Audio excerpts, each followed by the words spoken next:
Welcome back to 24/7 Kansas City Sports. I'm your host, as always, Miles Dawkins. Coming up in 15 minutes, David Stern is going to join us to talk about the possibility of Kansas City having their very own NBA team. But right now, we are talking to living from 5-0, GM of the first place Kansas City Royals. How are you doing, sir? I'm doing great. I ran into David Stern in the buffet line. I'm excited for that interview. Let's get into it. Now, you guys were 5-5 last time we talked. Now you guys are 10-7 in the first place of the AL Central. It must feel great. What are your thoughts on the early season so far? I'm feeling ecstatic. Everything seems to be working out just like we planned. We've had some ups and downs already early on in April, but it's looking good so far. Yeah, man. So the last game of the Blue Jays series, Paulino, he took the mound. He kind of got beat up out there, and the offense did not have his back. So you guys lose that game, and then you go into the 2-game series versus the Braves, and you guys sweep the Braves in a very impressive series, but you guys lose Billy Butler. What are your thoughts on him going on the 30-day DL? I was literally crying when that happened. He's been such a spark plug for us, hurting his ankle, sliding into second base like you mentioned. It really shows that, you know, we have to focus on fundamentals, because if we don't, then we're going to start losing players rapidly. And we don't want to do that. We want to make a statement early on in the season. It's going to be interesting to see who steps up and picks up the slack with him gone. Yeah, man. I mean, I really don't understand what's going on with the training staff and with this team's fundamentals. That's the second player this season to get hurt sliding head first. And this time he hurts his ankle, of all things, to hurt sliding head first. But anyway, like you said, they're going to have to pick up the slack, and I hope they do. So you guys did pick up Jamel Weeks. Tell me how you think he's going to help the team. I think he's going to, steal bases, possibly create that kind of push that Gio Votella needs, because he has been producing like we want him to produce. Luckily, we were able to get Jamel Weeks for basically nothing. The A's were really willing to let him go. So we can kind of plug him in and kind of possibly he can take over that second base spot. But right now it's looking for him to be that little spark that hopefully can fill the void while Billy Butler's hurt. Yeah, definitely, man. And you know what? In the Red Sox series, we really saw what he can do. He was producing. He wasn't all world, but he wasn't terrible. Matter of fact, he was far from terrible. He was producing in this series. And let's get into that series and let's break it down real quick. In the first game, you guys win it in the 12th. Right, in the 12th, Santana looked good, though. He took the mound. He did his thing. He had 7 Ks, but the offense was lacking in that game, and you could really see what Billy Butler's absence is, and that's clearly in the offensive game. Game 2, Shields went this unbelievable. I mean, you have to be impressed with that type of effort. He went into the 11th inning. He pitched the whole game into the 11th inning, had 14 Ks, but you guys only get the victory by 1, and the score was 1-0. And then you guys go down 2-1 in Game 3. Paulino gets beat up again, and the offense again is not there. What are you guys doing to address these issues in the offensive game? We're preaching to our hitters to take more pitches, kind of work the count a little bit, hopefully get on base, steal more bases. That's where Jamel Weeks comes in to play, because literally what we've had to do is we have to change our mentality from hitting home runs, hitting doubles, where when we have Billy Butler and Chris Carter really producing, to single kind of base-to-base mentality. So we've kind of had to change our whole approach to winning, and luckily it worked out. In the 2 games against Boston, the third game it didn't work out. It's going to be interesting going forward against Detroit and then against Cleveland. Well, changing it up seems to be a good idea in this situation. I hope you guys do well. Hope you guys get the win. Today's game is going to be Kansas City taking on Detroit. Sanchez versus Wade Davis. Best of luck to you, and thanks for joining us once again. No problem, man. Always a pleasure.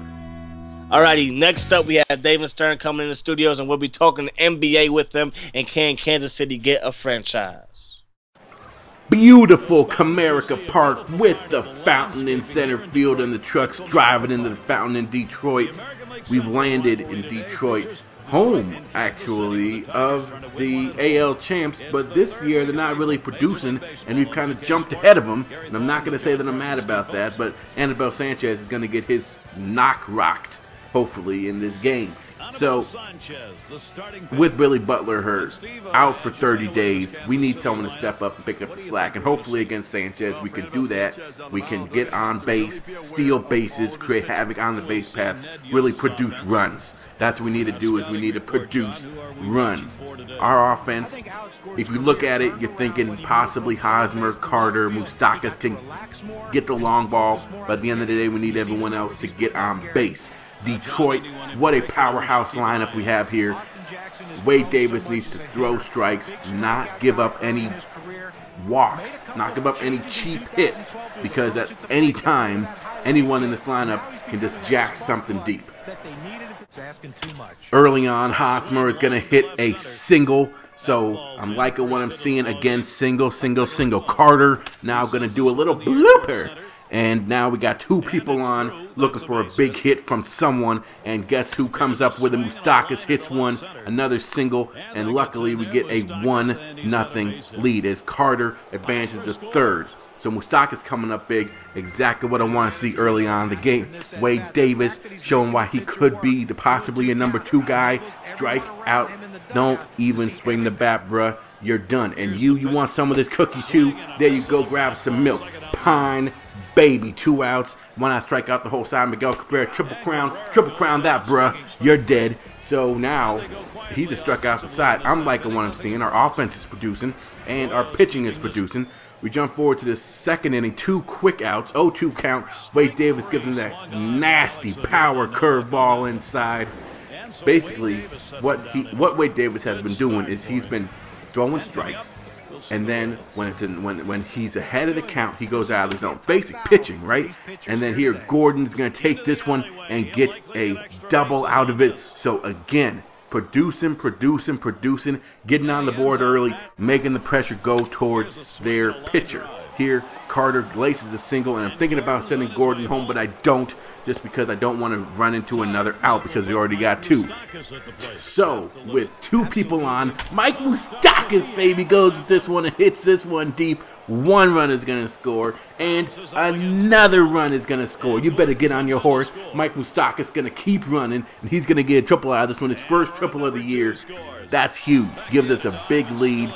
And our defense, surprisingly, playing pretty well. But when there's good defense, guess what, ladies and gentlemen? There's always bad defense. Jamel Weeks going to get this one and fired over the first baseman's head.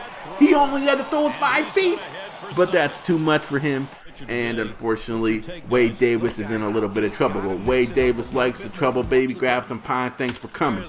But Jamel Weeks does not get to this one, and unfortunately, we do give up 1 run. But on the bright side of things, we still got the lead to work with, so Wade Davis is kind of just doing his thing. And Detroit resorts to little sissy girl tactics, trying to get on base with a bump, but that's not going to work in this house, bruh. And then Wade Davis in a little bit of trouble. He does give up a double, and then Miguel Cabrera is going to lay the single up the middle.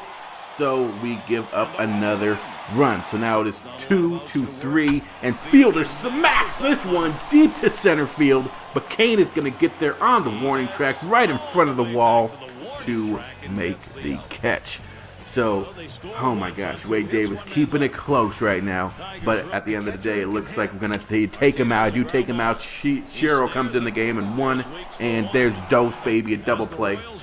And Cheryl actually was able to pitch pretty well in that little inning that he had to come in and kind of clean up the mess. But then in the 8th, I got to go with my setup guy, so I do bring in Holland.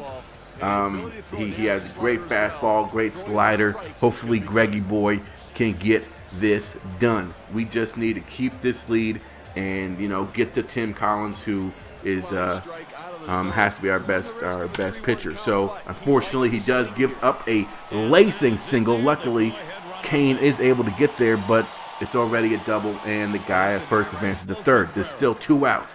But Holland gets Cabrera to roll over on this one, and Jamel Weeks picks this one up and actually makes this type of throw. So we get out of the 8th.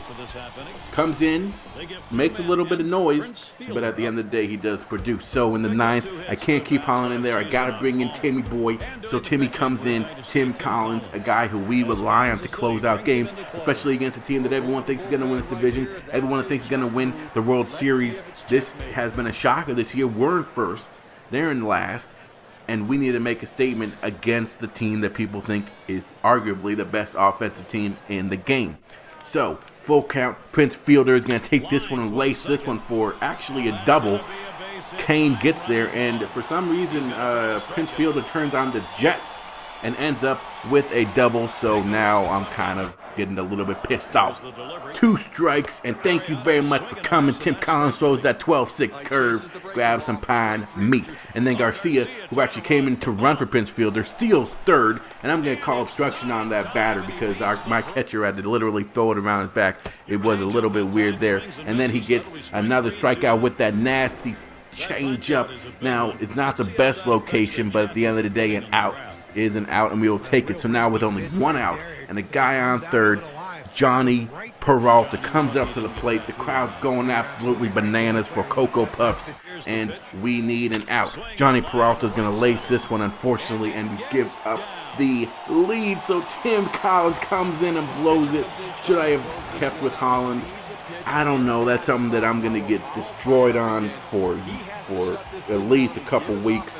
This is a big statement game, and he did not come through.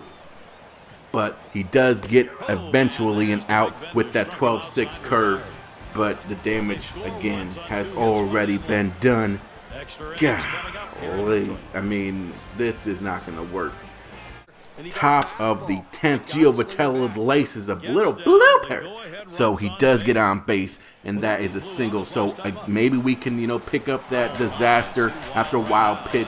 Gio Vitello does advance to third, and now we need a big clutch hit from Hosmer. Hosmer takes this one, and it goes right to second baseman, but he ends up dropping the ball. So we do score the run, and Hosmer does get there on the air. Now, hey, it's not the prettiest of plays. It's not a play that I'm going to write home and say, hey, mama, look at this play that my guys did. That's not what I'm going to do. But at the end of the day, it gets us the lead.